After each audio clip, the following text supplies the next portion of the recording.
warehouse in Zumbrota. When you look around here, when you look at Beth, you're looking at the American dream. You're looking at an American who bravely put on a uniform and served her country in the U.S. Army for 10 years.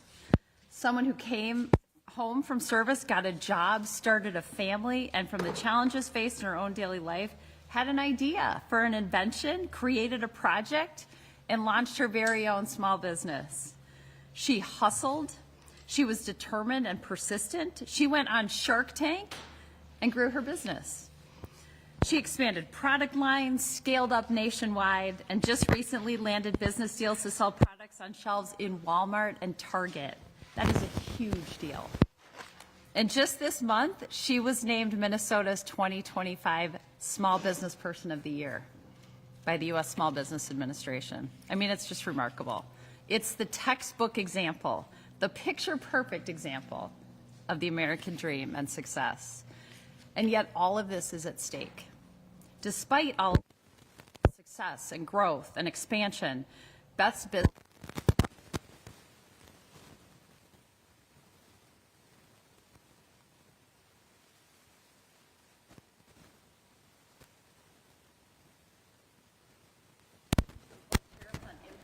from nearly every country and 145% tariffs on many Chinese goods is posing an immediate and existential threat to America's small businesses.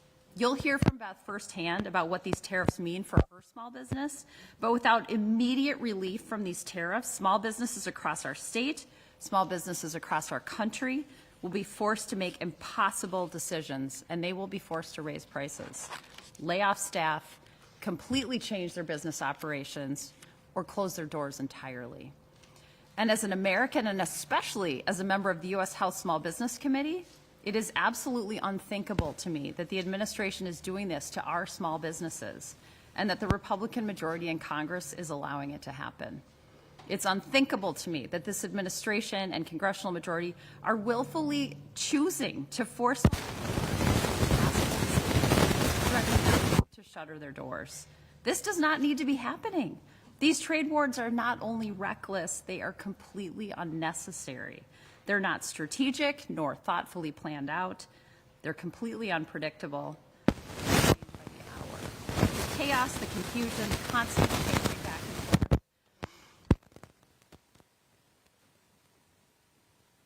Predictability and confidence to be able to survive and thrive. This administration is actively undermining all of that. And the only thing worse than that, President Trump is using this trade war to solicit financial and political support from billionaires and large corporations. Despite the president's insistence that no company will be, quote, getting off the hook from his sweeping tariffs, earlier this month, the Trump administration did issue a temporary exemption for smartphones, computers, and other electronics, excluding them from, at that time, the 125%, quote, reciprocal tariffs levied on Chinese imports. Who benefited from that? Billionaire Apple CEO Tim Cook, who donated $1 million to Trump's inauguration committee. America's small business owners may not have millions of dollars to personally lobby the president for tariff relief, but they are the backbone of our economy, and they deserve a level playing field. Their voices must be heard. So that's what we're doing here today. We're calling for immediate relief for America's small businesses. America's small businesses are the backbone of our economy. They are the embodiment of the American dream. They are the cornerstone of our communities. The administration and Republican majority in Congress cannot waste another second in providing relief to America's small businesses. They operate on tighter margins and are more sensitive to sudden increases in operating costs than massive corporations. And the uncertainty and unpredictability of President Trump's trade wars are threatening to put them out of business within months if nothing changes. If we can make one thing explicitly clear here today, it is that we do not have the luxury of time. We need immediate action from this administration. When Beth was awarded the 2025 Minnesota Small Business Person of the Year award, they said she was, quote, a great example of Minnesota's strong entrepreneurial ecosystem. And it's true, she is. And she and all of Minnesota's small business owners should be rewarded for their innovation, entrepreneurship, and job creation. Instead, this administration and the Republican majority are doing everything they can, apparently, to make their work completely impossible. It's anti-business, it's anti-American, and it needs to be fixed immediately. And with that, I'm going to turn it over to the expert, Beth. Thank you. And thank you for being here.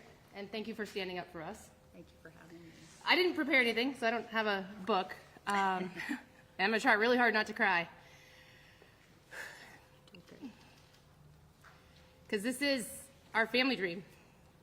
I do this with my brother every day, and we bring our kids here, and they learn so much about entrepreneurship, about how to work hard, about how to earn a living, how to make lives better, how to treat people.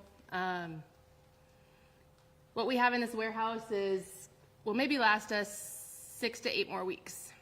And the rest of our product is right now trapped in China because I don't have $230,000 to bring it into our country. So we are trying to find ways to stay in business. Unfortunately, we had to start a GoFundMe to try and raise some money, which I hate that we had to do that because I feel like GoFundMes are for people who are in need because, I think someone in Albert Lea, I just donated to their fund this morning because their daughter is in the hospital and she can't work to be with her daughter. That's who GoFundMe is for. It shouldn't be for someone who's the small business person of the year. But I had to ask for help because what are we going to do? We're not going to quit. We're not going to fail. We're not going to teach our kids that you just lay down and give up. So we have a lot to try to figure out yet. We're going to keep working at it. I'm going to D.C. to get my award in a week and a half. I'm taking my son, and he's going to see me use my voice there as well. Love that. Thank you. Any questions at all? Representative, I read the letter that you sent to the U.S. Department of Commerce. What are you hoping that will accomplish, and what are you hoping the next steps could be as far as seeing fast action to this issue? Well, I am hoping that they will listen and provide an exemption for small businesses. First of all, that is the purpose of the letter. It also is to elevate the challenges that small business owners who don't have a platform, don't have expensive lobbyists to lobby for them, don't have a way of elevating these issues. So I'm trying to use my voice to elevate their issues so that the administration pays attention to them and gives them an exemption from these tariffs. Anyone else?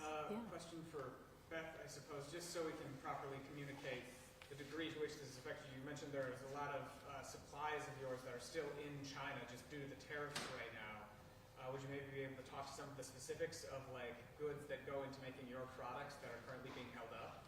Yeah, I mean, what you see around me is our products in cases. They're packaged in the retail packaging, so when we have orders from our website, orders on Amazon, orders for our retailers, we can just ship them out from here. So we need to get those products here so that we can continue to stay in business. One of the most frustrating things for me right now, especially since the exemption for the electronics, is the example of Lenovo. It's a Chinese-owned computer brand that earns $15 billion a year in U.S. sales. They no longer have to pay tariffs to bring their products into our country for us to buy them. However, I can't even get my products here because I can't afford $230,000 in tariffs. How is that fair? How is that right? We manufacture in China because we're too small to manufacture in the U.S. Since this started, I've done a ton of outreach. Talked to a lot of factories in the U.S., and we're simply too small. We don't have the scale. One factory said we need to start with $2 million commitment for the year. In the 6 years I've had this business, I've not created a total of $6 million in product. So I certainly wouldn't be able to do, or sorry, that's $2 million they wanted as a commitment. My brother and I went to a silicone factory down in Stewartville today to learn from them and see could we build out something like they did. Their build out was $4.5 million. And that was for one product. We have 8. So this is out of reach for us. And honestly, our factories in China do an amazing job. We have very high standards of quality because we have baby products. The last thing we want anything to be is any kind of toxins, any kind of dangers to our babies. So we have very high safety testing standards. We have very high quality standards. And our team, we have an American team in China that makes sure that these standards are kept, and our factories do an amazing job. So why would we leave them? We can afford them. They work with us. They're great to us. I don't know what we're supposed to do here. And I would add, what is the point? What is being accomplished by punishing small business owners like that? Yeah, we're not the ones. We don't have the money to bring manufacturing back here. You know, we're kind of like a paycheck to paycheck kind of business. There's not a single small business like mine that has the money to move manufacturing to the U.S. So companies like Apple, they could, and they say they are. There's apparently a $5 billion facility in Texas that's been being built for the last, I don't know, since the last Trump administration. I don't know if they've broken ground yet or not, but they could bring manufacturing back here. Thank you all so much for coming. Appreciate your elevating Beth's voice. Thank you. Yeah. Nice job. You're so brave. That was awesome. If anybody wants to see my cool product, it's here. It attaches to a high chair, and you can connect toys so babies don't drop and throw them on the ground. There's suction cups on the bottom, so you can stick it to vertical surfaces. You can put your baby in here. They can play, they can drop, they can throw, and you don't have to constantly pick it up. I'm just mad that they weren't available when my kids were little. I'll hang out here too if anybody wants to just talk privately. I'm going to give them a chance to change the support.